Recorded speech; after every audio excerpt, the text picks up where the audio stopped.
La guerra de los Estados Unidos terminó, pero la revolución estadounidense continúa. Llamas a la Revolución estadounidense el mayor evento desde el nacimiento de Cristo. ¿En qué fase de la revolución estamos ahora? La democracia es una forma de gobierno realmente desordenada. Cuando no estuvimos divididos, incluso la recta más rápida del mejor lanzador inevitablemente va a inclinarse hacia el suelo. Conseguimos a un par de personas de John McCain y John Kerry, quienes pensamos que formarían un equipo de guerra capaz de devolver los rayos. Eso inevitablemente vendría al abordar un tema tan controversial como Vietnam, y resultó ser lo contrario. Como si les salieran telarañas, hubo el tipo normal de troleo esperado en la extrema izquierda y la extrema derecha sobre cosas bastante interesantes, pero no fue nada parecido al tipo de reacción generalizada. Mierda que esperábamos recibir, y realmente creo que tenía que ver con una buena historia. Así, una buena historia neutraliza ese tipo de pensamiento binario de sí o no. Ya sabes, bueno o malo, izquierda o derecha, joven o viejo, rico o pobre, cualquiera que sea tu dialéctica. Una buena historia puede sorprenderte y hacerte decir, oh, no sabía eso. Y entonces había un elemento porque habíamos entrado en un territorio del que no sabíamos nada. Contábamos con académicos que nos ayudaban y cada uno tenía su especialidad. Y estabas en este cuarto con 25 académicos y alguien hablaba después de una reunión de guión o durante una reunión de guión o después de la proyección de un episodio. Mientras sucedía, notabas que los demás académicos se volteaban, nunca supieron esa información. Entonces la siguiente persona hablaba y todos la miraban a ella o a él y era genial. Te dabas cuenta, oh, wow. Esto va a ser lo más avanzado de lo que la academia ha determinado sobre la inteligencia vietnamita o asuntos militares recientemente desclasificados por los vietnamitas. O se trata de las grabaciones, y no han escuchado todas las de Johnson y Nixon, por lo que no están transcritas. Luego alguien se encuentra con algo. Un pasante que trabajaba con nosotros y escuchaba todo el tiempo dijo, creo que tengo algo bueno aquí. Y fueron momentos increíbles, así que tienes esa receptividad si pasas suficiente tiempo haciéndolo. Nosotros pasamos 10 años en eso. Alcanzas una masa crítica de novedades. Imagina 10. 10 años y medio. ¿Cómo es estar en una relación de 10 años con alguien? Te lo diré, es lo opuesto a lo que te preocupa. ¿De qué te preocupas? ¿Preocupado? ¿Cómo podría alguien dedicarle tanta atención a algo? Y si no te gusta, ¿Cómo puedes mantenerte curioso durante 10 años sobre el mismo? te vuelves más curioso. Y de hecho hay un periodo porque PBS no tiene grandes presupuestos para promoción. Es mucho trabajo de campo. Viajo mucho como ahora a 40 mercados y similares. Y ya sabes, es una locura, pero es esta cámara de aire que te permite descomprimirte. El periodo evangélico. Si puedo llamarlo así, oye, tengo un programa que me gustaría que vieras en todo el país. Es una forma de no tener ese dolor de apagarlo, porque pasar tanto tiempo cerca de estas cosas. Cierras la película y miras atrás como si algo siguiera pasando. Tengo proyectos y equipos que se superponen, así que no es como si me fuera a quedar sin trabajo. Me da mucha tristeza dejar esto. Y este periodo en el que puedes hablar de ello es como una cámara de aire que te permite no tener que lamentarlo por completo, totalmente. Porque para cuando termina ya es tuyo, literalmente es tuyo, ya no es mío. Eso es interesante. En este programa no paso 10 años por episodio, pero podría pasar 10 horas. Y te lo diré respetuosamente después de que termine la entrevista. No quiero saber de esa persona por al menos una semana o quizá un par de meses. Bueno, lo siento, como decía antes, ayer por la mañana llegué a la sorprendente conclusión de que hay más podcasts que seres humanos. Eso es absolutamente cierto. Y que yo... Al menos 3 entre nosotros. Y creo que he participado en la mitad de ellos. Así que realmente lo entendí. No solo no querrías salir corriendo de la conversación que estamos teniendo, sino que desafortunadamente podrías encontrarte con otro misil mío desde un lugar que no esperabas. Porque mi onda es así, yo hablo con todos, ¿verdad? Y digo lo mismo en todos lados a donde voy. He estado con Joe Rogan y en la junta editorial del New York Times. Estábamos hablando con chicos de secundaria en Chicago, chicos de la ciudad y... el discurso es el mismo. El discurso es el mismo. Bueno, intentaremos sacar algunas cosas nuevas, pero... Lo haremos nosotros. Lo haremos, claro que queremos. Solo que ahora es muy temprano y la gente no entiende. ¿No es así? Es un poco temprano, sí, estamos en Alphabet City ahora mismo y nuestra productora Jennifer dice, solo me estoy levantando porque me gusta Ken Burns. De lo contrario, le diría a Jordan que se fuera a volar un papalote, y esos son, ¿puedes volar? Un papalote. Esa es una especie de eufemismo anticuado para alguien. Es un programa TG-13, ya sabes. Tal vez habría usado un lenguaje más colorido si pudiera. Llamas a la Revolución Americana el evento más importante desde Cristo. Muchos inician así, pero aquí vamos. No, nadie. A veces la gente aparece. La gente ha hecho su tarea, lo cual es muy, muy raro en los Estados Unidos de los podcasts. Cristo nació. Gracias por decir eso. Cristo nació en un pesebre. Por cierto, no había lugar para la familia en el teatro. Ellos estaban en un espacio muy pequeño. ¿Sabes sobre qué me siento ambivalente después de decir eso? Fue cuando hablaba de evangelizar en el post. La película ya está terminada. Es irse a la universidad, ya sabes, y regresar a casa, y tendré una relación para siempre. Pero no es de la misma manera que hacer tu tarea, comer tu cena, ya sabes, ese tipo de cosas. Y estaba pensando en cómo describir la mía, ya sabes. Pasé toda mi vida profesional involucrado en la historia estadounidense. Y no había evitado esto, simplemente era un tema lo suficientemente difícil. Necesito tener cierta habilidad para poder tomar un tema que no tiene fotografías ni noticieros y hacerlo cobrar vida de alguna manera.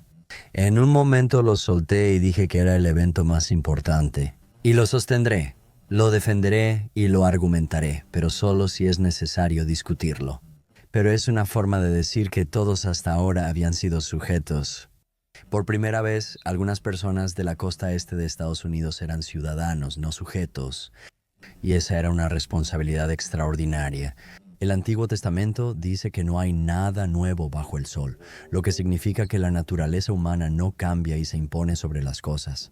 Y la venalidad que puedo descubrir en la Revolución Americana y la avaricia se iguala con la virtud y la bondad. Y puedes encontrar eso en cada época de cualquier tema y probablemente asumo en cualquier otro país en el que alguien decida enfocarse. Pero era una forma, era algo retórico que por supuesto en el momento en que lo dices se te escapa de las manos. No tiene el efecto negativo de John Lennon cuando dijo que eran más importantes que Jesús. Así que estuvieron quemando discos de los Beatles por un tiempo. Porque creo que la gente quiere ser desafiada en la forma en que piensa sobre un tema. Y creo que la revolución está tan envuelta en un mito gallardo y sin sangre. Somos nosotros con ideas nobles en Filadelfia, en contra de los británicos. Y nadie entiende realmente en qué consiste una revolución, ni las revoluciones que estaban ocurriendo a finales del siglo XVIII. Es muy sangriento y malo. Mueres por un mosquete, pero más seguido es por una bayoneta o un cañón que te vuela una pierna, la cabeza o algo así.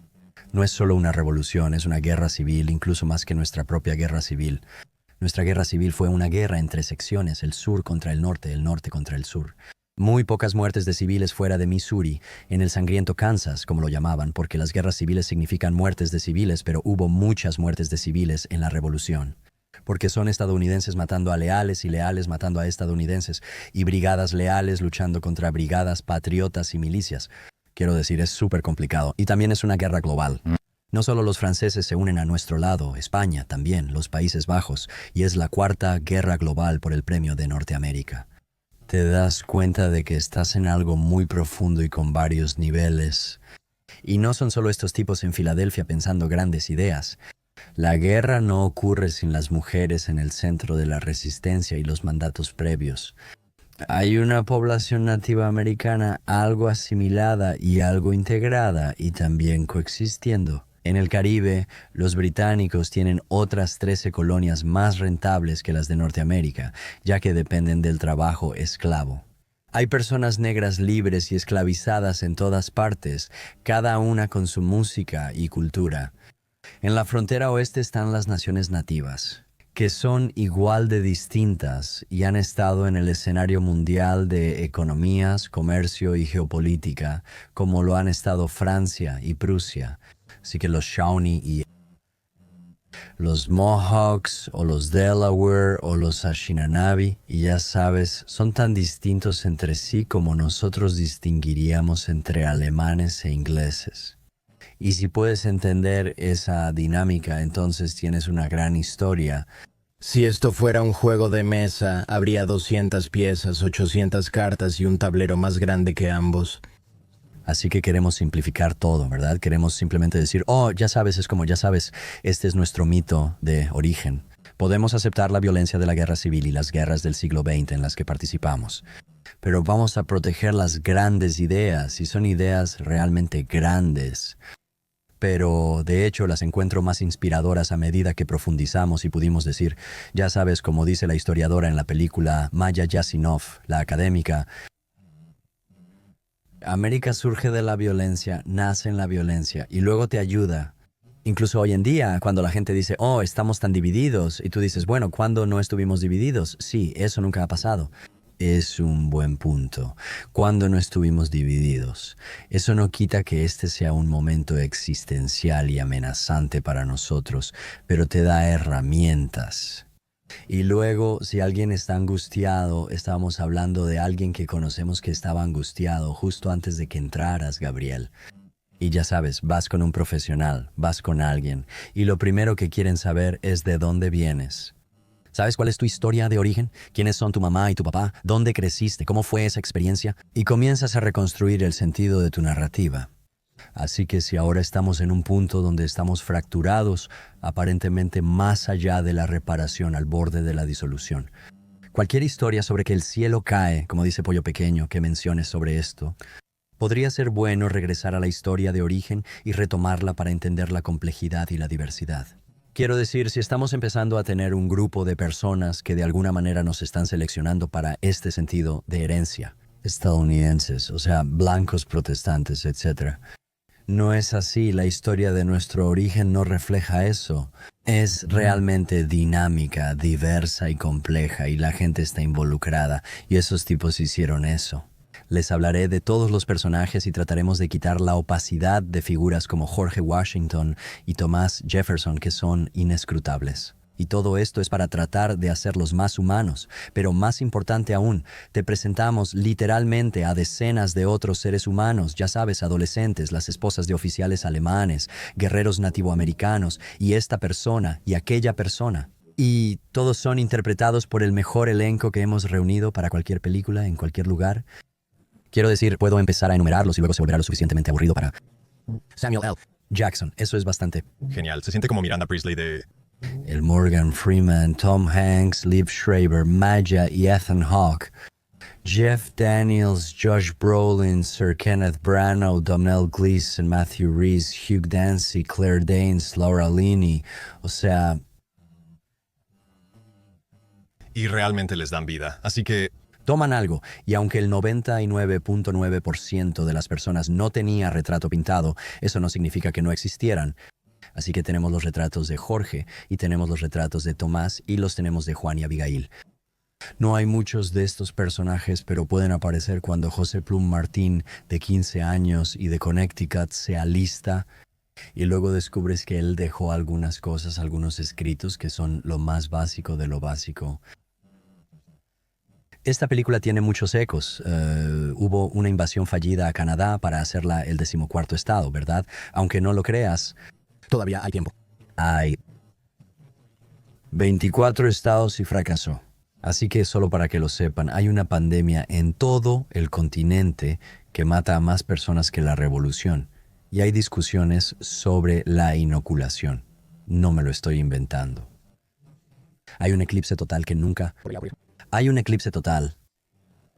Y hay un chico, un soldado que es un adolescente. Él dice, antes eso era un presagio, pero nosotros solo nos encogimos de hombros y seguimos. Y vamos a donde nos dicen, no preguntamos por qué, solo vamos y les decimos. Quiero decir, tengo soldados de la Guerra Civil que dijeron eso, tengo soldados de la Segunda Guerra Mundial en nuestra película sobre la Segunda Guerra Mundial, y tengo Vietnam. Todos muestran la misma actitud, incluso los soldados norvietnamitas lo dicen en entrevistas. Así que es como, a un soldado raso es un soldado raso, es un soldado raso. Así que llegas a conocerlo. Una de las alegrías de tus documentales es simplemente la amplitud de voces y perspectivas que traes a estas cosas. En esta charla abres con una cita de Thomas Paine y las siguientes dos son de un portavoz de las 6 naciones. Makonaw Satago. Ansiedad por perder tierras ante colonos.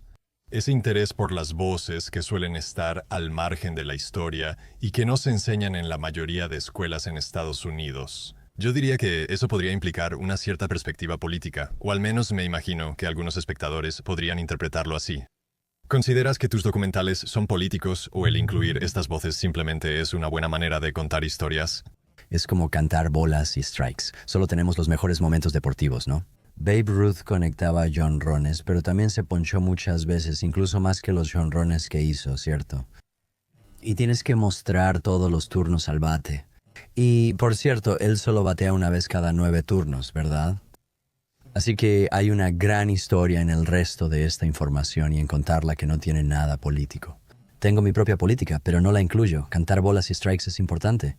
Déjame decirte que Mateo Rhys leyó a Thomas Paine, citó a Thomas Paine, quien da el nombre a cada uno de nuestros episodios. Y básicamente está diciendo, sabes, esta idea de la libertad es una gran idea. Y es una chispa que consume en todas partes sin destruir. Y que solo necesitas desearlo para superar el despotismo, y es algo maravilloso. Y lo habíamos movido al final del proceso hasta el principio. Yo había comenzado con Conesti Sedega. Su primera preocupación es la ansiedad por perder la tierra. Los blancos piensan que no valoramos esta tierra, pero sí lo hacemos. Pero la siguiente es una descripción de quién era él y lo que representaba, y las 6 tribus que representaba, y la democracia que habían tenido funcionando durante siglos. A eso es a lo que Benjamin Franklin se siente atraído y dice, ¿por qué no podemos hacer esto nosotros? Así que tenemos una inspiración nativa americana para la idea de unión. Y él dice, la segunda cita es, somos una poderosa confederación, y pase lo que pase, nunca se peleen entre ustedes. Y que Franklin es quien toma la iniciativa. Y nadie quiere, 20 años antes de la revolución, ceder ninguna autonomía. Georgia y Nuevo Hampshire solo preguntaron, ¿de qué hablas? Pero Franklin lo reúne en Albany 7 de las 13 colonias y aprueban su plan de unión. Porque ha dibujado una serpiente cortada en partes que representan a las distintas colonias, y abajo la advertencia, únete o muere. Y luego, aunque el plan fracasa, porque nadie quiere renunciar a su autonomía en casa, se convierte en un grito de guerra 20 años después, en, como decimos, la revolución más trascendental. Entonces, de repente, lo que has hecho, Gabriel, lo que trato de decir de una manera un poco larga, es que si empiezas la película con algo inesperado, no lo esperas. Quizá esperas escuchar a Thomas Paine, pero no esperas escuchar a Conesti Sedega. De pronto aparece y piensas, wow, no lo sabía. Y de repente estás listo para recibir la complejidad de la historia en la que trabajamos casi 10 años. Hace que la audiencia sienta que el narrador los guiará de una forma única por la historia, diferente a cualquier otra experiencia. Normalmente en política es razonable preguntar, estás en una situación binaria, no en una dialéctica, ¿verdad? El novelista Richard Powers dijo que el mejor argumento es la función de algo binario, y básicamente eso hacemos, discutir. Los mejores argumentos no cambian opiniones, solo una buena historia lo logra. Así que una buena historia es como, le dije esto a alguien en el New York Times, es como un caballo de Troya benevolente. Como que entra en la noche, no sale y te mata ni destruye la ciudad. Solo dice, tal vez haya otra forma de verlo. Y entonces, si es como una rueda y estás tratando de llegar al centro de lo que pasó, ¿de dónde venimos? ¿Cuál es el origen y la mitología de Estados Unidos? Lo ves desde varios ángulos, algunos conocidos. John Adams, he oído de él y de su primo Samuel Adams. Fracaso como cervecero, no lo sabía, es gracioso. Fracaso como cervecero, porque eso es más o menos lo que todos conocen de él ahora, es lo de los británicos. Pero él es un tipo que es escritor y que logra mantener la ira y el enojo de la gente contra los británicos. Él dice, quiero que la gente siga consciente de sus agravios. ¿Y acaso no es esto lo que vemos hoy en nuestros propios medios? Ayer hablábamos de esto porque ese tipo sabe convertir conceptos complejos en algo fácil de entender y muy impactante. Y obviamente ese manual todavía se está usando. La naturaleza humana no cambia, intentas algo nuevo. ¿Estás tratando de trazar una línea entre alguien como Adams y ciertas figuras? No, y eso es lo importante. Mark Twain decía que solemos usar el cliché de que la historia se repite, pero nunca ha sido así. ¿Puedes nombrar un evento que ocurrió 2 veces? Lo que pasa es que la naturaleza humana no cambia, así que vemos, como dijo Mark Twain, la historia no se repite, pero rima. Ves las rimas, los ecos, los temas y motivos que provienen de la naturaleza humana. Sabes, si tienes personas codiciosas, que siempre habrá personas codiciosas, esa codicia se va a manifestar de cierta manera. Vas a decir, eso se parece mucho, no necesitas hacerlo. Y de hecho, cuando comencé este proyecto en diciembre de 2015, Barack Obama tenía 13 meses restantes en su presidencia. El mes siguiente fueron los caucus de Iowa, de los cuales todos estaban de acuerdo en que Donald Trump no iba a salir ganador. Por lo tanto, si seguido dices, vaya, ¿no es eso? ¿No es Sam Adams muy parecido a Rellena el Espacio, verdad? Estás perdido. Si esta película hubiera salido el otoño pasado en lugar de este. Está la esposa de un oficial alemán a la que seguimos. Ella es un personaje importante en esto y ella se quedó porque está esperando a su tercera hija. Así que ella hace la peligrosa travesía para reunirse con su esposo en la victoria triunfal de los británicos y sus mercenarios alemanes en la batalla de Saratoga. No resulta así, y Saratoga es una gran derrota. El general Burgoyne se rinde y los franceses dicen, vaya, sí son de verdad, aquí. ¿Qué les parecen 30,000 millones de dólares actuales para ganar la guerra? También enviaremos ejército y armada. Aquí tienen dinero y algunas cosas. Y ganamos gracias a eso, ¿verdad? No hay garantía de cómo será. Pero ella está preocupada mientras cruza como escribe porque ha escuchado que los estadounidenses comen gatos. Está bien, si esto hubiera salido el año pasado, creo que ocurrirá. Ahora que lo dije, ya lo arruiné, pero creo que pasará. Como no sabes nada. Tal vez sí, tal vez no. Sabes, tal vez no, pero... Un año es diferente. Oh, el año pasado hubiera sido como, oh, hiciste eso. Lo mencionas porque quieres señalarlo, porque Springfield, Ohio y John David Vance, y ya sabes, uno de los grandes, ya sabes. Si lo piensas, simplemente lo tenemos. En el diario de la esposa de un oficial alemán que juega un papel importante, Red Hazel, en la batalla de Saratoga.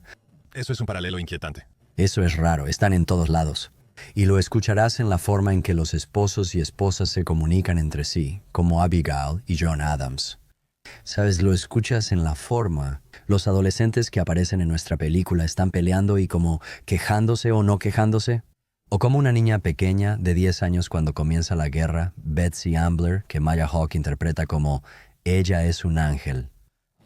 Y piensas, wow, eso es, tengo 4 hijas, y digo, wow, eso es, ya sabes, es lo mismo. Si pasas mucho tiempo diciendo, ¿no es esto similar a lo de hoy? Te pierdes el punto que es contar una historia, como cuando decimos ¿por qué?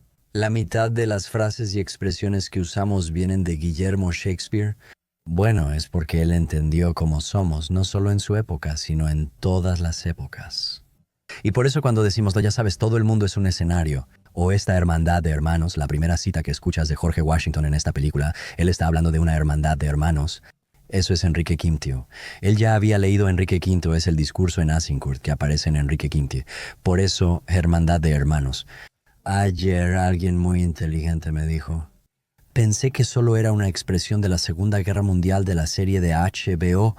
Tú dices, ya sabes, bueno, eso lo dijo George Washington. Yo dije, no, es de William Shakespeare. Sabes, realmente me impresiona sentado aquí hablando contigo sobre esto. Esto no debería sorprenderme en lo absoluto. Pero parece que tienes un amor tan profundo por los personajes que encuentras en tu trabajo. ¿Ese afecto te surge de manera honesta fácilmente? ¿O es el resultado de pasar años con estas personas y de involucrarte profundamente en el tema? Sí, soy ignorante al principio. Hay un aspecto de esto, del equipo que tenemos, que es relativamente pequeño, pero aún así está investigando esto. Y estás encontrando a alguien. Mucha gente está en tu equipo, por cierto, así que bueno, sí hay. Actualmente tengo 2 codirectores con quienes he trabajado mucho tiempo, especialmente Sarah Botstein, con quien llevo casi 30 años, y David Schmidt, quien trabaja desde la serie de Vietnam.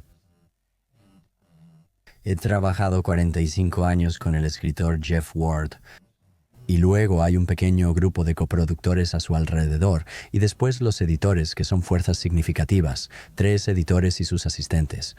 Y luego está este grupo de hermanas y hermanos, ya sabes, unas 20 personas que lo están haciendo.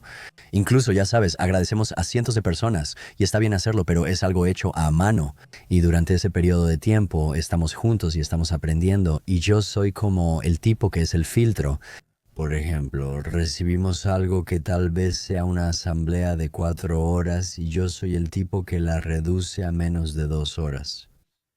Todos lo quieren, no puedes perdértelo. Dije que lo dejamos en cursiva y en la siguiente revisión sigue ahí, así que lo dejo otra vez. Si no sobrevive la próxima vez, lo quitas del guión. Pero te dice que en todo momento esto no es un proceso aditivo, es sustractivo. Sabes, yo vivo en Nuevo Hampshire, ya sabes, en el Nuevo Hampshire rural. Preparamos jarabe de arce. Se requieren 40 galones de savia para obtener 1 de jarabe. Recogemos mucha más savia, como 40 o 50 veces más de lo necesario. ¡Guau! Así que juntamos galones para hacer, sí, un galón de jarabe. No lo hiervas o se vuelve caramelo sólido. Pero si solo lo mantienes por debajo de eso y lo evaporas con un evaporador, obtienes el elixir. Así que nuestro y toma tiempo. Por ejemplo, puedes subirle al quemador con la savia y obtendrás caramelo sólido, ¿verdad? Pero si la evaporas, obtendrás este elixir. Si yo fuera de Kentucky o Tennessee, estaría hablando de destilación. Así que tal vez eso me hace, ya sabes, como que, poner los ojos en blanco, pero es realmente importante. Desarrollas afecto por las personas y se vuelven más reales. Normalmente hacemos esto. Soy el narrador provisional casi todo el proceso, 99% del tiempo. Y luego, en este caso de la Revolución Americana, traes a Peter Coyote o es Keith David para Leonardo da Vinci o Muhammad Ali, quien sea que sea. Pero son pasantes y productores asociados los que leen las voces. Pero de repente empiezas a reunir. Y cuando Tom entra y Tom Hanks entra y lee, sabes, le dije, no voy a hacerte George Washington, porque todos van a decir, ese es Tom Hanks. Es demasiado obvio. Él podría leerlo al revés, de cabeza o dormido, y sería perfecto. Así que le di como 14 citas, creo que de unas 12 personas diferentes, y cada una de ellas está incluida. Y él es Al Waldo. Hay 2 citas en el episodio sobre Valley Forge, que incluye Valley Forge, y él es un doctor en Valley Forge. Y él simplemente habla de ver a estas personas, estos como espectros frágiles de gente con ropa andrajosa, moviéndose por la nieve. Luego menciona la muerte de un soldado nativo americano que luchaba por la causa patriota, algo raro ya que la mayoría de las tribus apoyaban a los británicos para evitar que los colonos cruzaran los Apalaches, pues estos ya habían vencido a los franceses. Así que de alguna manera nos ganamos el respeto, dice un descendiente Mohawk sobre esto, así que es una dinámica muy complicada. Estas personas comienzan a integrarse. Y el rompecabezas narrativo de lo que dejas y lo que omites no necesariamente se vuelve claro de inmediato, pero empiezas a darte cuenta de cómo es, se basa mucho en tu afecto por las personas. Y no me refiero a eso como un amigo real, sino en el sentido de que estos son elementos de una historia. Una buena historia es lo mejor de los humanos. Cariño, ¿cómo fue tu día? No comienza con que yo retrocedo lentamente por la entrada, evitando el bote de basura en la acera. A menos que alguien te choque de lado, como dices. Editas la experiencia humana, eso es lo que hacemos. Estamos diciendo que no podemos representar toda la revolución, pero podemos decirte que no es solo Lexington y Concord. Dicen, no cruzó el Delaware y venció a los cristianos en Navidad, pero no fue en Navidad. Iba a ser Navidad, pero llegaron hasta la mañana del 26. Y sabes, de los 3 ataques planeados, solo uno lo logró. Resultó ser el de Washington y derrotaron a los hessianos. No llegaron. Los hessianos no estaban borrachos. Los estadounidenses descubrieron su reserva de ron, y Washington ordenó que la destruyeran, preocupado de que sus soldados se emborracharan. Entonces tienes ahí historias que tienen diferentes niveles y también está lo que se omite de ellas.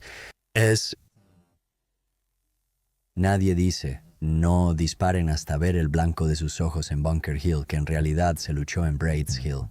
Dicen que mantengan el fuego hasta 90 yardas y en la siguiente carga hasta 60 yardas.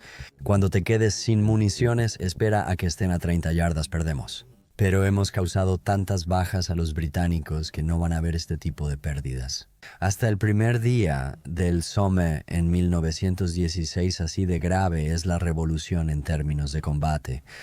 Paul Revere monta su caballo, lo hace, ve y llega.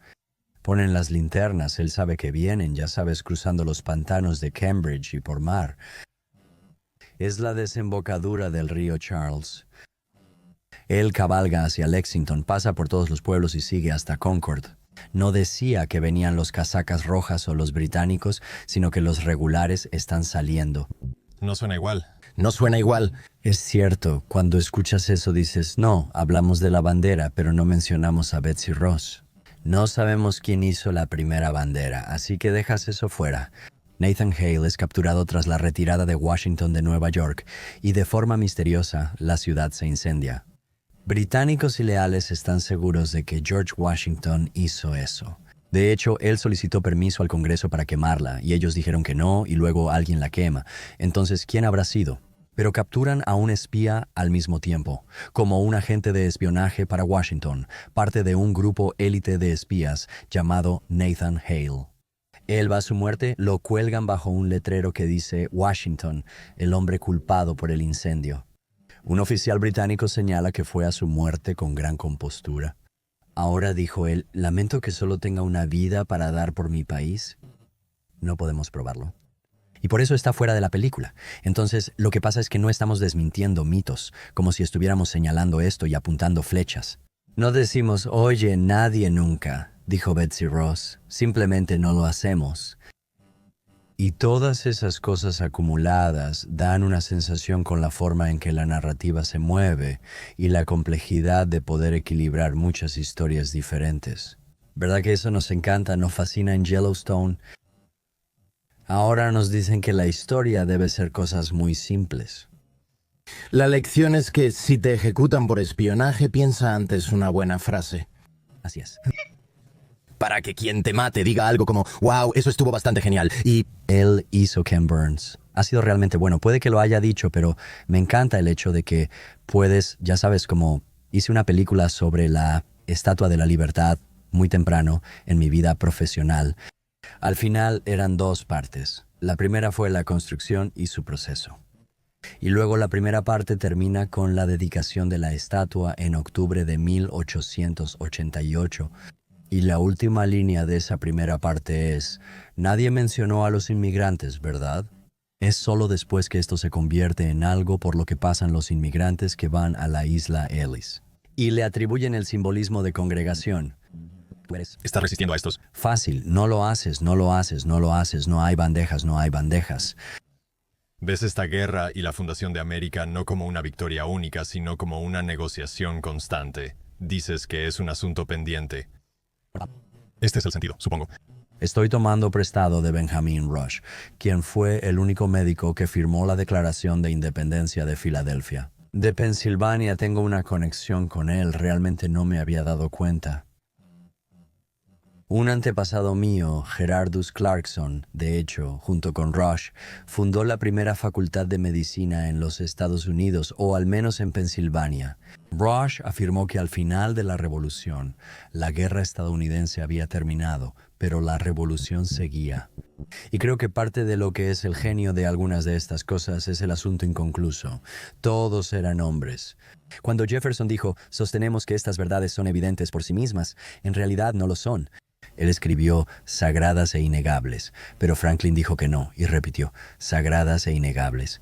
Hubiera sido una mejor manera de decirlo y un poco más emotivo. Jefferson redacta muy bien, pero elige evidente por sí mismo. Y como alguien dijo en una película que hicimos hace algunos años sobre Benjamin Franklin, dijeron, es la vieja artimaña de los abogados. Solo diles que es verdad. Estas son las verdades menos evidentes, que todos los hombres son creados iguales. Y dicen que lo que quieren decir es todos los hombres blancos, con propiedades, libres de deudas. Bueno, ahora no queremos decir eso.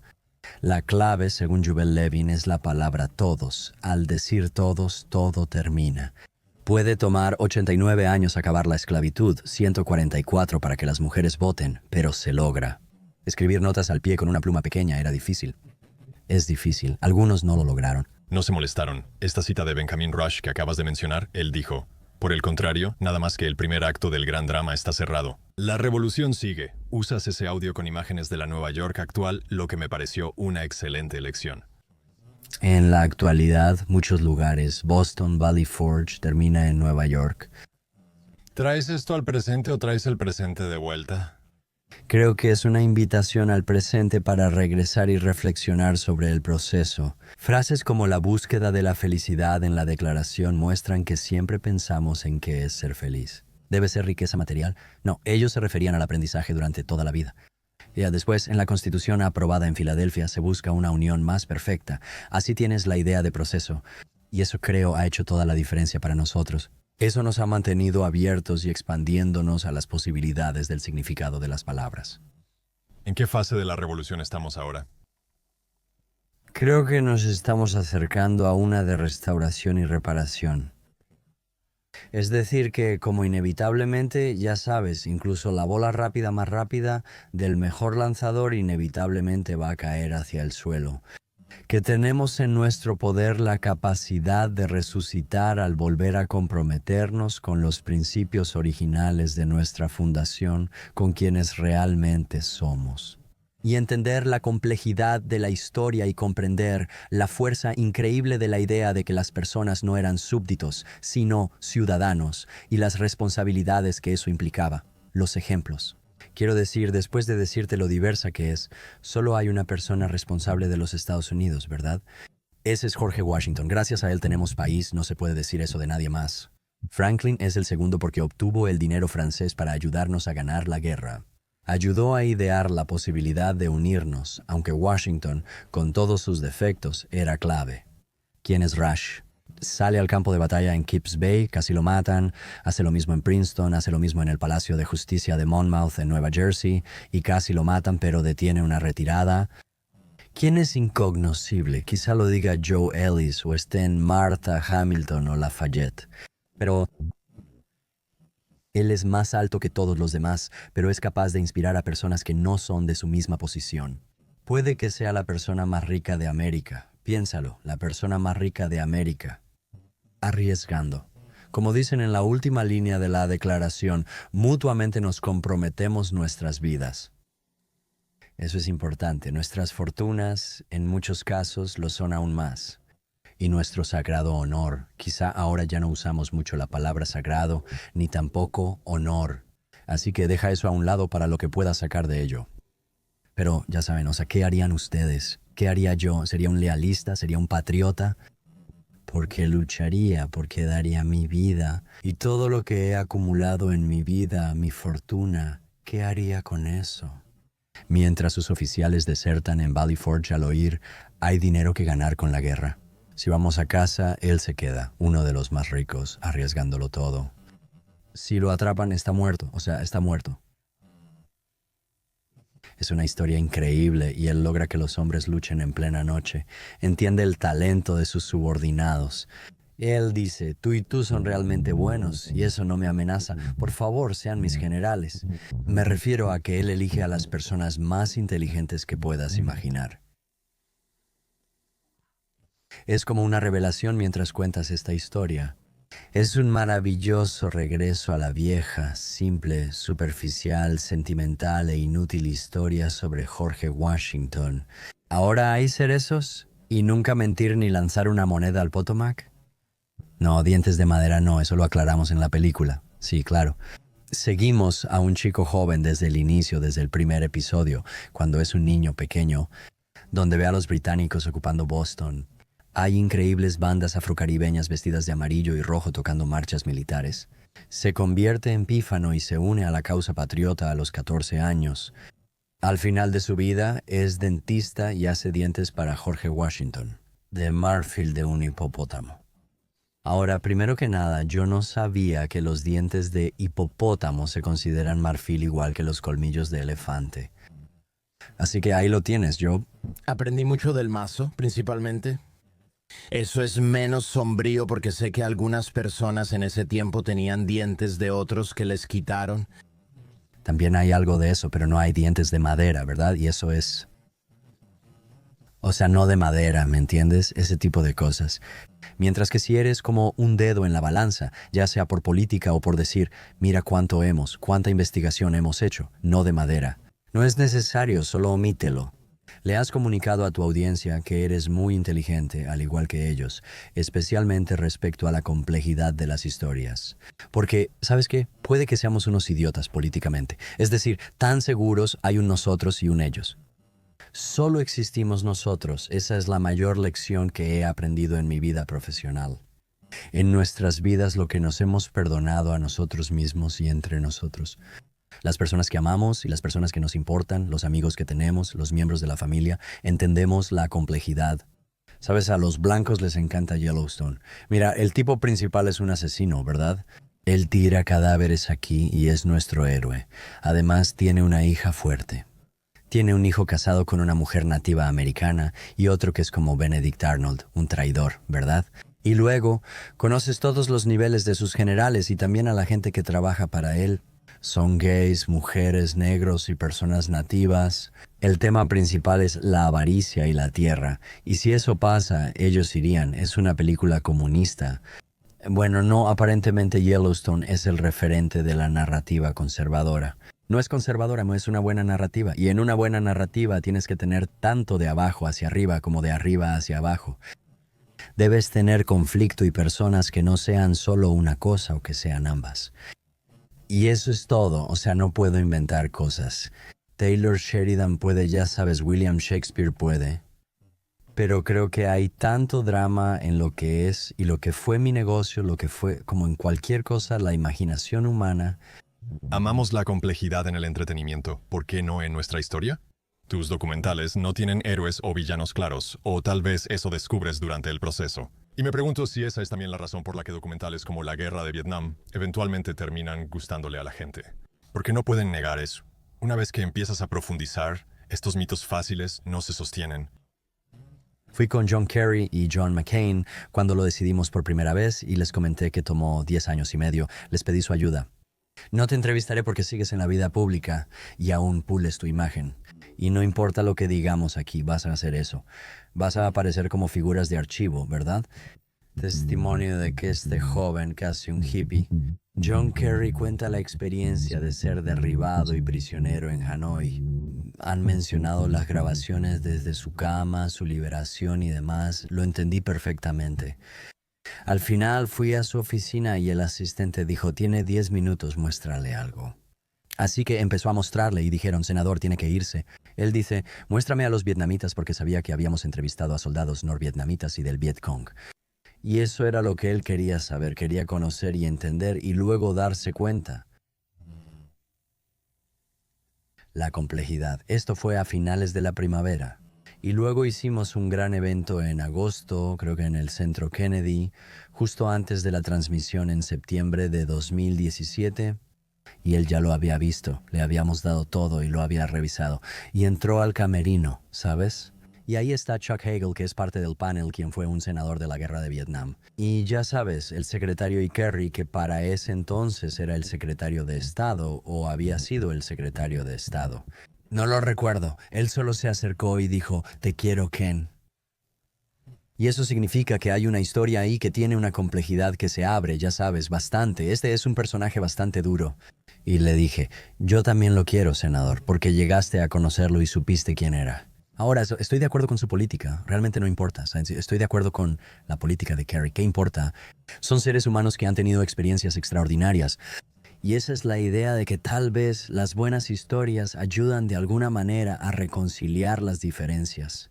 Y les recuerda a las personas, claro, no hay un ellos, ¿verdad? Solo estamos nosotros. Es curioso que nosotros en inglés sea US, como las siglas de Estados Unidos. BADOM, M-I-K-E-T-R-A-B-I-S. Sí, está bien. Un experto que entrevistaste dice que en la Europa de esa época la democracia tenía mala fama durante la revolución. Totalmente una mala. Reputación. Sinónimo, anarquía. Sí, significa el gobierno de la multitud, Demo, ¿verdad? Así que significa que el pueblo gobierna. Parecía un sistema vulnerable a políticos despiadados y demagogos. Personas que satisfacían las pasiones del pueblo para agitarlos y provocar acciones impulsivas que beneficiaran al gobierno. Tengo que decirlo de nuevo, es difícil ver tus documentales y no relacionar muchas de estas cosas con lo que está pasando. Pero también creo que esta es una historia atemporal y es difícil discutirlo. En muchos casos, al menos hay una pizca de verdad en eso. Las democracias no siempre son turbulentas o solo se vuelven así con el tiempo. La democracia es un gobierno desordenado, pero mejor que otros porque estos implican tiranía y autoridad absoluta. Es estable pero controlada. Sí, y pues la democracia es desordenada porque realmente tienes que escuchar a personas con las que no estás de acuerdo y tienes que llegar a compromisos. Y cuando eso se rompe, entonces pierdes la posibilidad de tener eso. La democracia también es un gobierno de masas, no como la imaginamos.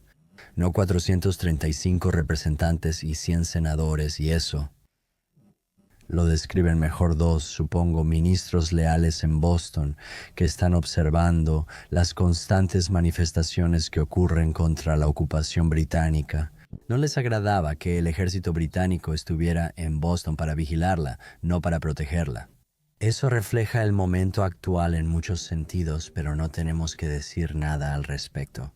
Eso ya estaba en nuestra película antes de que ocurriera, incluso la charla sobre personas apasionadas y explosivas. Las cosas que Alan Taylor, el académico al que estás citando, dice en la película. Pero uno de los ministros dice, ¿qué quieres? ¿Un tirano a 3.000 millas de distancia o 3.000 tiranos a menos de 1 milla de distancia? Así que nos gusta decir, bueno, ya sabes, nuestra revolución creó nuestra democracia. La democracia no era un objetivo de nuestra revolución. Es una consecuencia de ella, porque estos hombres con propiedades habían tenido un desacuerdo. Pero como estamos en la Ilustración, los argumentos que están discutiendo son que estos son derechos naturales. De pronto articulan cosas que, como menciona Maggie Blackhawk en The Say, impactan mucho a quienes están en los márgenes. Cuando hablas de libertad y emancipación, quienes más escuchan son los que te sirven, ¿verdad? Ellos lo escuchan, no son tontos, escuchan estas discusiones y ellos también lo quieren. Entonces lo que pasa es que nuestra imagen de la persona que lucha contra los milicianos, que es un pequeño agricultor, el terrateniente y todo eso, ese es el ideal. En realidad, la milicia es menos confiable en el combate y tienden a huir. No tienen experiencia con esto, es aterrador, todas las batallas son horribles.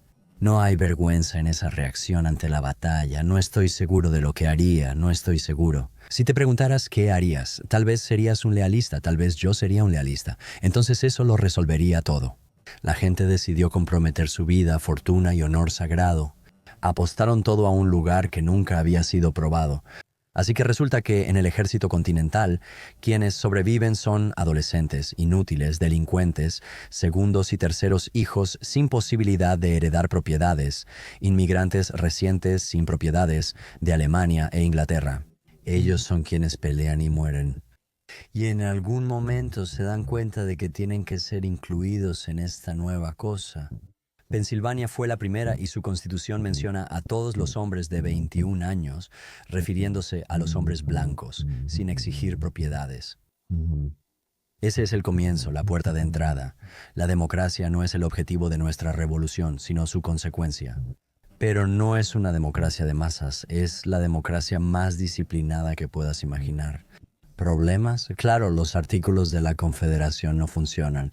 La gente se está rebelando y persigue la rebelión, y luego hacemos una constitución, y funciona bastante bien. La guerra civil y otros momentos excepcionales en nuestra historia, siempre estamos divididos, siempre estamos discutiendo, siempre hay como una minoría que básicamente es la que preferiría. ¿Cuál es la aparente simplicidad del autoritarismo? Siempre es una amenaza, como solo vamos a estar seguros. Así que para mí la fe es lo opuesto a la fe. No te preocupes, ya voy a llegar. Lo opuesto a la fe no es la duda. La duda es esencial para la fe, como los electrones libres lo son para una democracia. Lo opuesto a la fe es la certeza, ¿verdad? Lo cual mata el misterio y mata aquello que buscas en la fe, ya sea arte, una relación o cosas espirituales reales. Y entonces lo que sucede es que la democracia es una especie de forma de permitir que la incertidumbre de todo esté bien. Y de ahí es de donde proviene el progreso humano y de donde surge la expansión de la idea de que todos los hombres son creados iguales.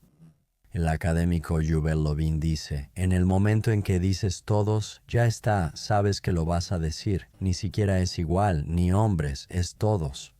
Y esa es la gran revolución de los siglos. Recuerda, esta revolución ha inspirado otras en el mundo por más de 200 años, incluso cuando no podemos extenderla a una parte significativa de nuestra población. La mitad de la población, las mujeres, estuvo privada de derechos por 144 años. La incertidumbre y el misterio son esenciales en tu proceso de hacer películas. Es el corazón del arte, es el corazón de lo nuestro. Me cuesta, Gabriel, describirlo con precisión porque algunas cosas se acumulan con el tiempo. Quiero decir, aquí se detiene la responsabilidad. Entonces yo tomo la decisión final. Sería un idiota si no escuchara a los demás y solo fuera un dictador diciendo, oh, lo vamos a hacer de esta manera. De vez en cuando digo, hagamos esto. Al despertar al día siguiente lo veo y pienso, ¿quién creyó que esto funcionaría? Así que creo que parte de la lucha es tratar de averiguar, especialmente al dominar una narrativa compleja, cómo manejar todo esto. Y simplemente hacerlo. Quiero decir, te daré un ejemplo de alguna manera. Digamos que decimos que hay 16, tal vez 16 muertos, tal vez 16 meses, tal vez 16 acorazados, ¿verdad? No importa. Mantenemos esas notas al pie para académicos respetables. Leemos a un académico que dice, no estoy seguro si son 16, podrían ser 18 o 14. Entramos en pánico y bloqueamos la película. Este es el nivel en el que estamos. Y salgo corriendo y encontramos en algún lugar donde el narrador ha dicho la palabra quizás y la duplicamos y la traemos y decimos quizás 16. Y luego vamos y nos sentamos de nuevo y seguimos y te juro por Dios vamos a pelear por eso. Y en las últimas semanas de edición normalmente no están moviendo cosas. Soy yo abriendo o cerrando. 1/12 de segundo, es decir, 2 cuadros, 1/12 de segundo. Para lograr la recepción de esa cita puede ser dentro de la frase de la cita o justo antes de que comience la cita. O tal vez está cerrando al final para que el corte esté más cerca de eso, pero 1/12 de segundo y hace una gran diferencia. Y paso semanas haciendo eso. Cuando lo ves, sabes que hemos editado con 4 o 5 pistas de efectos de sonido. En las peores batallas podríamos tener 150 funcionando. Anoche estuve en un lugar en Nueva Jersey y debía salir al público para sentarme con mis compañeros y verlo. Pero cuando escuché el primer disparo al inicio, con la primera explosión del cañón, el escenario tembló por el bajo. Y fui. Coloqué una silla plegable justo detrás de la cortina, ya sabes, a los lados. Y lo hice todo ahí porque cada disparo, cada cañonazo simplemente lo sacudía todo. Y simplemente quería estar ahí atrás. Mi editor de video va a amar esto, Ian. Va a decir, sí, son 2 cuadros, porque para la gente que no edita películas, generalmente hay como 24 cuadros por segundo. Sí, y cada uno de esos cuadros, solo para ponerme nerd contigo, no es que no lo haya sido. En el cine, cada uno de los 24 cuadros se ve por una 48ava de segundo. En la película de la vieja escuela, el obturador tiene una garra y engranajes que la jalan hacia abajo. Lo ves durante una 48ava, baja, sube, y lo vuelves a ver durante otra 48ava. Así es. Así es como funciona, y si pongo negro y solo un cuadro de un árbol que verías durante una fracción de segundo, dirías árbol. Así que puedes recibir eso fisiológicamente.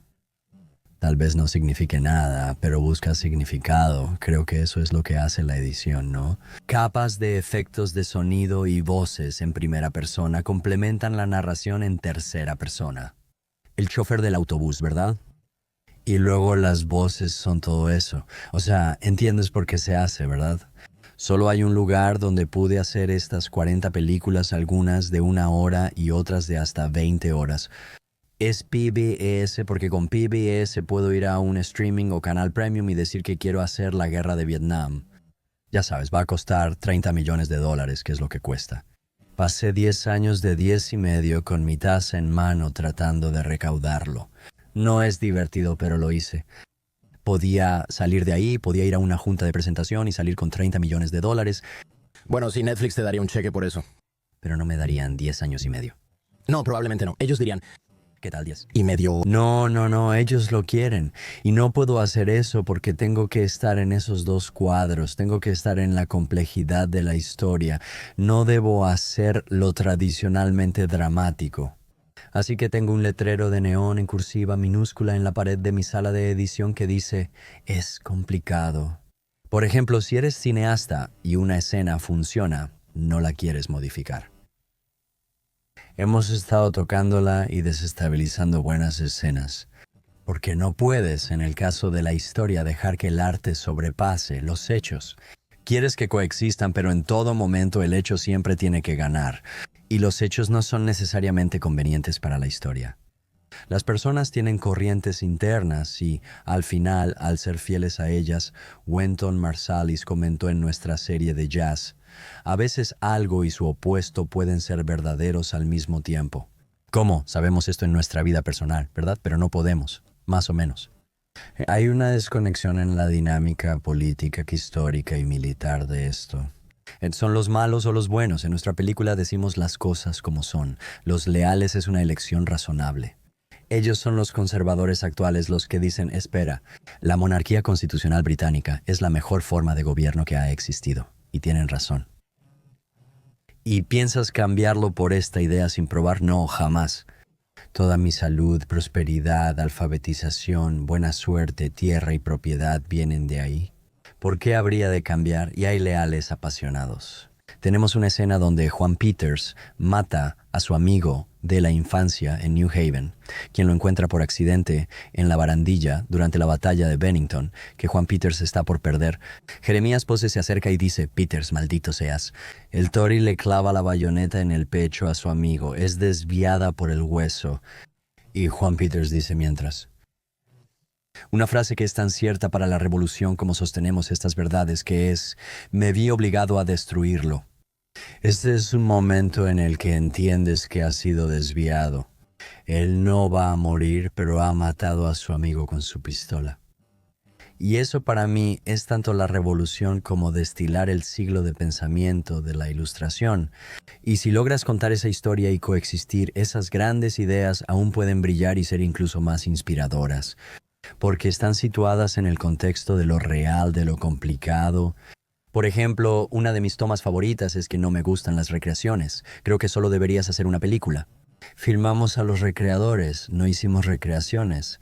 Durante años los observamos con uniformes británicos, milicias americanas y vestimenta continental, nativoamericana, francesa y alemana. Son auténticos y realmente les importa. Incluso su ropa interior es la indicada, ¿verdad? Así es. Y solo reunimos varias cosas útiles y algunos detalles. Así que no es como si fueras a recrear la batalla de Long Island allá en Brooklyn, que queda por allá.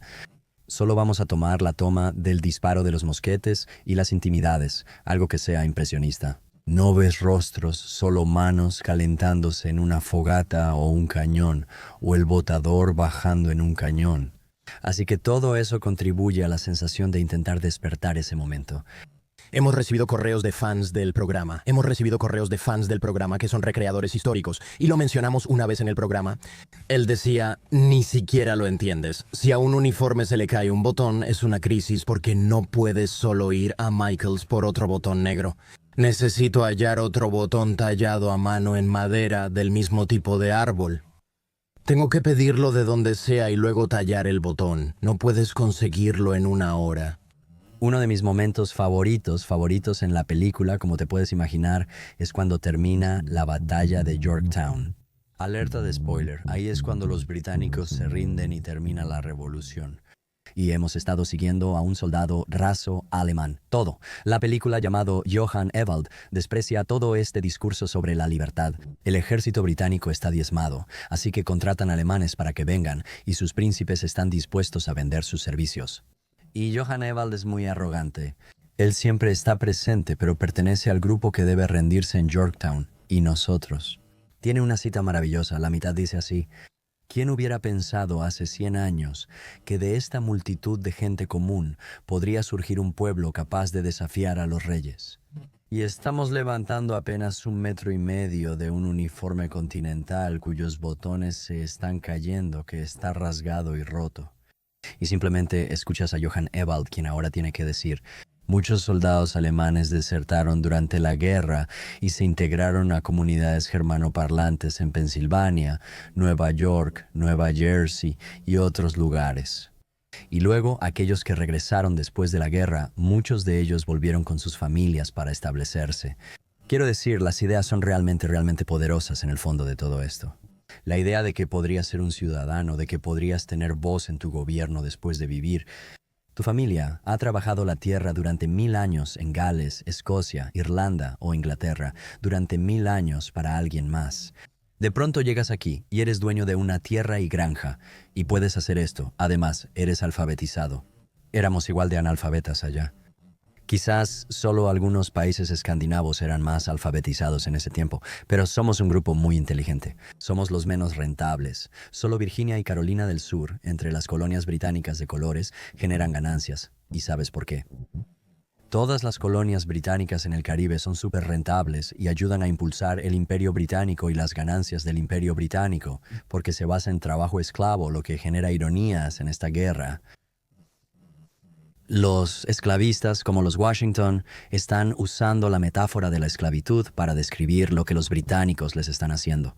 Y las personas que están siendo poseídas son como que no importan mucho, pero ellos también lo quieren. Así que estás iniciando algo. Nadie discutió los males de la esclavitud hasta la Revolución.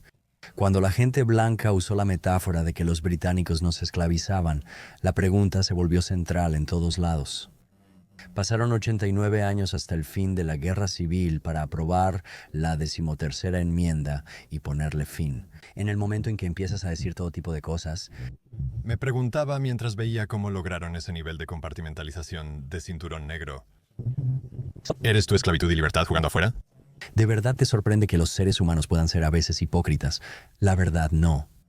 Que no se den cuenta de que la broma es sobre ellos, que el moco les sale de la nariz. O sea, no, pero me pregunto qué tanto sabían en ese momento. Ellos sabían que yo, Jorge Washington, todos, o sea, incluso Washington y Jefferson, hablaron de eso.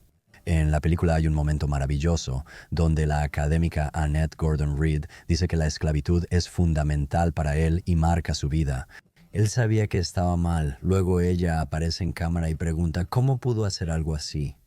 Ella dice, esa es la pregunta para todos.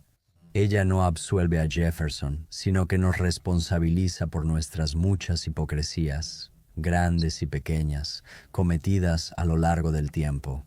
Y ese es un buen lugar para que todos nosotros estemos en el lugar de responsabilidad, porque entonces ya sabes, es bíblico, ¿sabes? Quien esté libre de pecado que tire la primera piedra, y hoy todos lanzamos piedras. Así es el conflicto de nosotros contra ellos en Estados Unidos. Es fácil decir ellos. Con toda esta participación en detalles tan meticulosos, ¿cómo sabes cuándo terminas un documental? Una historia conversa contigo, como una toma que indica su duración. La voz sugiere que la frase es larga y podrías cortarla aquí. La narración se siente redundante, o ya lo dijimos en otro lugar. O en realidad, ya sabes, por más importante que sea esto, no va a estar en nuestra película. Así que inevitablemente vas por todo el país y la gente pregunta, bueno, hablas de Molly Pitcher y hablas de esta batalla, y tú respondes, no. Pero es porque, y me encantan estas preguntas, luego cuando critican la guerra civil dicen, no mencionaron a tal general o batalla, en el béisbol no cubrieron esa serie mundial ni hablaron de mi héroe. Me siento muy bien, no hacemos una enciclopedia, contamos una historia y así la historia desarrolla una especie de impulso, no es la palabra exacta, tiene algo de ser. Empieza a hablarte de vuelta y muchas veces la mayor parte del trabajo que haces no es tanto empujar. Oh, sé cómo debe ser. Steven Spielberg tiene que hacerlo porque puede inventar cosas, ¿verdad? Tengo que decir que hay una vocecita débil en mí que dice que no estoy totalmente convencido de esto. Hace 1 año y medio decidimos que esto era bueno, pero ahora debemos cambiarlo. Y recuerdo que un día llamé a Sarah Botstein, mi codirectora, y le dije que me estaba dando ansiedad la introducción. Ella me responde y yo esperaba que dijera que ya estaba cerrado, pero solo dice, sí, yo también. Así que, trabajando con nuestra editora de ese episodio, Tricia Reedy, el primer episodio, revolucionamos todo esto. Movimos eso. La cita de Thomas Paine al inicio. Intentaba no proteger a Conestatega y estaba preocupado. ¿Estamos diciendo que no es central? Una vez más, ponemos el pensamiento de una persona blanca en la mente de los nativos americanos, que son los autores de esto. Luego hicimos estas cosas hermosas en vivo, quitamos narración que era algo didáctica y el resto de la película lo dejaría igual. Así que lo reemplazamos con Hay un corte de mujeres lavando telas ensangrentadas, ya sabes, en medio de un arroyo por la noche o al atardecer. Luego muestra una mano negra en un mosquete y una mujer con linterna moviéndose por un campamento. Después los tambores de una revista y escuchas a Paul Giamatti, John Adams, decir, estamos en medio de una revolución. Y simplemente dices, wow, ok, eso sí está un poco mejor, pero esto es como, ya sabes, ni siquiera puedo decir que es a último momento. Ya era bien pasada la medianoche, ya era el día siguiente, y nosotros simplemente... Tarde explotamos la cosa y fue bueno oír esa voz. Así que realmente no es necesariamente, oh, soy un gran cineasta y voy a imponer mi arte en esto. A veces te preguntas por qué no dejaste hablar esa voz. Realmente no me entusiasmaba mucho tener la cita de Thomas Paine en medio de esto, pero intentémoslo. Y Sara fue quien dijo, intentémoslo al principio. Y luego la música que pusimos es una que compuso nuestro compositor David Sieri para Vietnam. Porque yo dije, ya sabes, y estábamos usando cosas así porque dije que la experiencia de la batalla es horrible. Es universal y atemporal. Y lo que escuchas son estos acordes aterradores e inquietantes que no son música del siglo XVIII, pero estoy seguro de que está en las entrañas y el esfínter de cada soldado que escucha la batalla por el simple hecho de hacerlo. Exactamente, sí, es universal. Esa palabra también me vino a la mente. Concluyo que trabajar para ti debe ser muy frustrante. No, en realidad no es otra persona. Siempre digo que esto no es cirugía cerebral, y ni siquiera creo en la cirugía cerebral. Si alguien te da la herramienta equivocada y le gritas, es contraproducente, así que trabajamos juntos, escuchamos, y ahora tengo tanta curiosidad por lo que los internos tienen que decir. Estas personas tienen 22 años. A esa edad yo creía saberlo todo. Ahora, con 72 años, siento que no sé nada. Por eso quiero escucharlas. Ya sabes, y entonces aquí, y es muy interesante ver a personas que piensan lo que creen. Es un dato importante. Solía ir de los más antiguos hacia abajo tras una sesión interna de edición. Ahora voy de abajo hacia arriba y los escucho. Al final promedias lo obtenido. Algunas cosas son buenas y otras no. Lo resuelves. Algunas cosas me parecen buenas, otras no, y reescribimos. Es muy colaborativo. Una clave es que trabajo con mi director de fotografía, Buddy Squires, desde hace 51 años. He estado trabajando con Jeffrey Ward, el escritor principal con el que he trabajado durante 43 años. He estado trabajando con Lynn Novick, alguien que no trabajó en esto durante 36 años, y con algunas otras personas también, Sarah Botstein durante 30, así que no hay frustración, la gente permanece y recibimos fondos por subvenciones.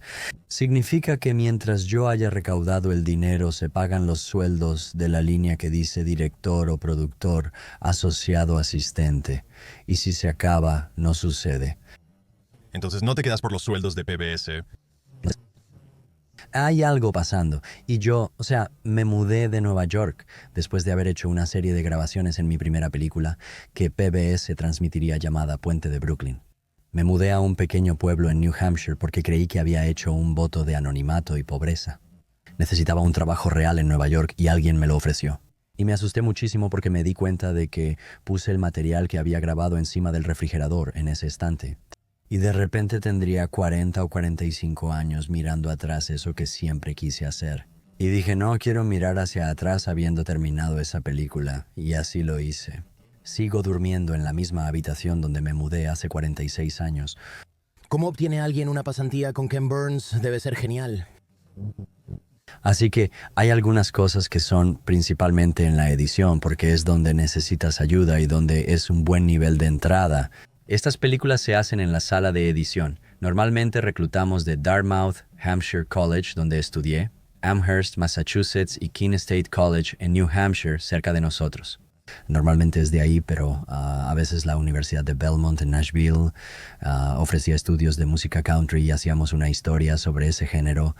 Y hubo una chica que vino de Belmont y le pagaron el viaje y una pequeña beca. Y ya sabes, les damos el salario mínimo. Y ya sabes, simplemente maravilloso. Y tener a las personas que hacen eso, pero son pocos. Y ahora las cosas están algo tranquilas en New Hampshire. Hay más cosas sucediendo. Mi hija mayor, Sarah, y su esposo, David McMahon. Hemos hecho con ellos a Muhammad Ali, Leonardo da Vinci, Jackie Robinson y los 5 de Central Park, y estamos trabajando en varios proyectos hacia adelante. Y Sarah Botstein, y luego hay una oficina en Nueva York con una docena de personas.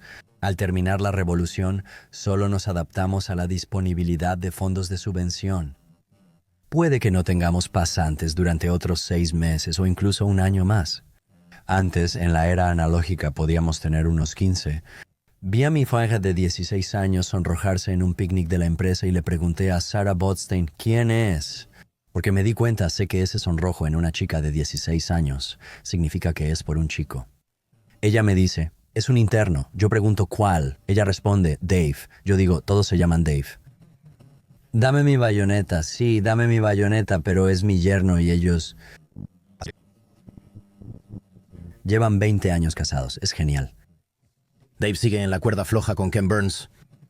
Es curioso, yo lo molesto con eso, pero él dice que estar con la hija del jefe le da seguridad laboral. Así que decidimos no estar de acuerdo.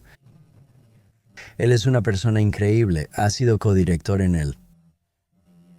Junto con Sarah, en los documentales de Leonardo da Vinci, Muhammad Ali, Jackie Robinson y Central Park Mito que hemos hecho juntos. Supongo que debes contratarlo si es el padre de tus nietos. ¿Dentro de tu amigo? Sí, exactamente. Muchos no lo notan, aunque quizá más personas de las que creemos sí lo saben. Mucho de tu legado está en tus documentales y en cómo lo realizas. Sé que lo has mencionado en varias entrevistas, pero el efecto Ken Burns es quizá la mejor publicidad. Soy hijo de fotógrafos, mi papá era bueno. ¿Puedo? Solo explicar para quienes entienden completamente, porque no sé si todos saben qué es el efecto Ken Burns. Es una función en la mayoría de los principales programas de edición. De hecho, acabo de descubrir que está en CapCut. ¿Sabías eso? No. Estoy seguro de que mi hija menor lo sabe. Es el software de edición de TikTok, ¿verdad? Está muy padre. ¿Sabías? Que le llaman Ken Burns, le llaman... Kevin. Así es como yo. Fue la primera vez que oí de Ken Burns. Era como panorámica, zoom, rotar, Ken Burns. Yo pensé, ¿quién es Ken Burns? Aquí está la historia detrás de eso. Eso es impresionante. Es básicamente un paneo y zoom lento y continuo sobre imágenes fijas. La imagen cobra vida. Así que fue que he estado tratando de despertar imágenes. Quería ser cineasta cuando tenía 12 años. Estoy tratando una foto antigua como si fuera una toma maestra de un director de Hollywood. Incluye toma larga, media, primer plano, paneo vertical y horizontal, revelación y detalles insertados. Y entonces hago eso, exploro enérgicamente la superficie y no solo la veo, trato de escucharla, o el cañón disparando, o el bate quebrándose. La multitud está animando. He estado haciendo eso desde finales de los 70 en películas, como la película del puente de Berkeley, por ejemplo. Una mujer me dijo que yo tenía noticieros de la construcción del puente. Respondí que el cine no existía, pero ella insistió, no, esto y aquello. Y me di cuenta de que había ganado. Ella pensó que la forma en que nos movíamos en esto, los efectos de sonido, las gaviotas, las grúas y los hombres gritando, simplemente pensó que estaba en movimiento. Y pensé solo dejar que ella dijera que sí y declarara la victoria por dentro. Recibí una llamada de Steve Jobs en noviembre de 2002 y me dijo, me gustaría conocerte. Así que volé a Cupertino y él me llevó a todo esto. Hablamos un rato. Me llevó a una oficina y había 2 ingenieros. Él dijo, llevamos mucho tiempo trabajando en esto. Te permite subir o descargar fotos para moverlas y desplazarte sobre ellas, aunque soy un ludita. Le respondí, eso está genial. Él dijo, el próximo mes, era diciembre o enero de 2003, cada Mac lo tendrá incluido. ¡Guau! Yo respondí, está bien, genial, intentando no mostrar mi ignorancia en tecnología. Y él dice, así que nos gustaría mantener el título provisional. Y yo, ¿cuál es? Y él responde, el efecto Ken Burns. Le dije, yo no hago respaldos comerciales. Y él dice, ¿qué? Y los 2 ingenieros, creo que quizás conscientes de su temperamento galvánico ocasional, como que se encogen. Él me dijo, ven conmigo. Fuimos a su oficina, hablamos otra hora y nos hicimos amigos. Quiero decir, nos quedamos con él hasta el resto de su vida, una vida demasiado corta. Y finalmente salí de ahí y acepté a regañadientes, pero solo a cambio de él. Apple donó probablemente más de $1 millón en hardware y software que pude regalar a organizaciones sin fines de lucro y escuelas. Como Final Cut Pro, que era su excelente software de edición a nivel intermedio, y hardware real de computadoras Mac. Debo admitir que algunos se cayeron del camión que la oficina no tenía. Decían, eres un idiota, no sabes usar tu máquina de escribir eléctrica. Es 2002, necesitamos otra computadora aquí porque la que tenemos es muy vieja. Así que conseguimos un par de computadoras, pero principalmente pudimos regalar algunas. Y es una versión muy superficial de lo que intentamos hacer al despertar una fotografía. Pero sé que salvó millones de bar mitzvahs, vacaciones y bodas. Y ya sabes, es una buena manera de organizar las cosas. Y si tienes un iPhone y revisas cada día, te va a ofrecer una pequeña película de algún evento de tu pasado. Y eso esencialmente es muy simple. No es un movimiento intencional, es solo como un movimiento y se disuelve que a veces hacemos y luego se mueve de nuevo casi de la misma manera y le agregará una banda sonora alegre de música. Y simplemente se siente como muchas cosas, ya sabes, no es realmente la profundidad de lo que intentamos hacer, que es algo bastante serio, un deseo que produce ansiedad. Intentar despertar algo que es esencialmente inanimado y moribundo y que trata sobre algo que lleva mucho tiempo muerto e intentar hacerlo cobrar vida, darle voluntad, darle vida. Ese es el momento que intentamos lograr. Describes tu trabajo como despertar a los muertos. Escuché en una entrevista que había un análisis freudiano sobre el impulso de despertar a los muertos. ¿Aún lo crees? ¿Puedes contarnos más?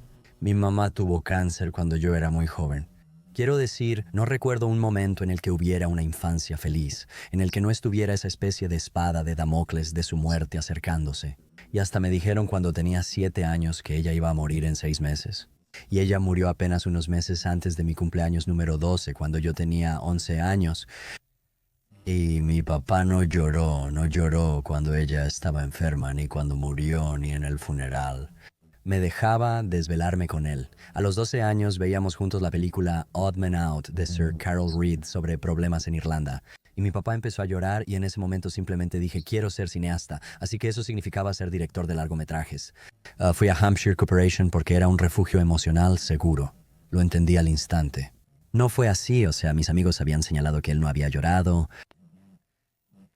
Habían sugerido que eso era peyorativo.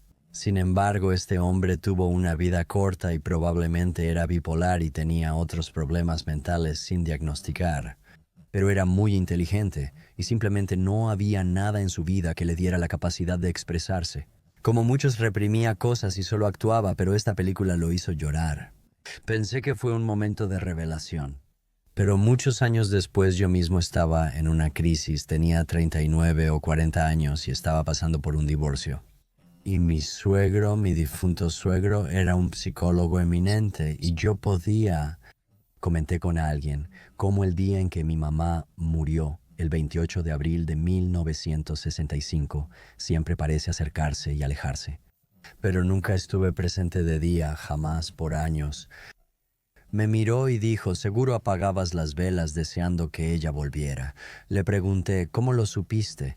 Mencionó otras cosas íntimas y estrategias que solo él sabía que yo tenía.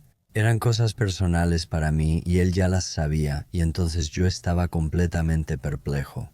Y él dice, bueno, mira, ¿a qué te dedicas? Yo le dije, perdón, y él dijo, despiertas a los muertos, haces revivir a Abraham Lincoln y Jackie Robinson. ¿A quién buscas realmente despertar? Mi papá nunca recogió las cenizas, así que no sabíamos dónde estaban, ni había un lugar para ella. Así que no hay lápida, no había un lugar. Entonces mi hermano menor, Rick, y yo hicimos esta investigación y descubrimos dónde. Sus cenizas fueron enterradas junto con otras 26 personas indigentes en una tumba, en un cementerio muy lejos del pueblo donde vivíamos. Y pudimos encontrar el lugar, pero no pudimos sacarlas porque había contenedores de cartón con cenizas cremadas.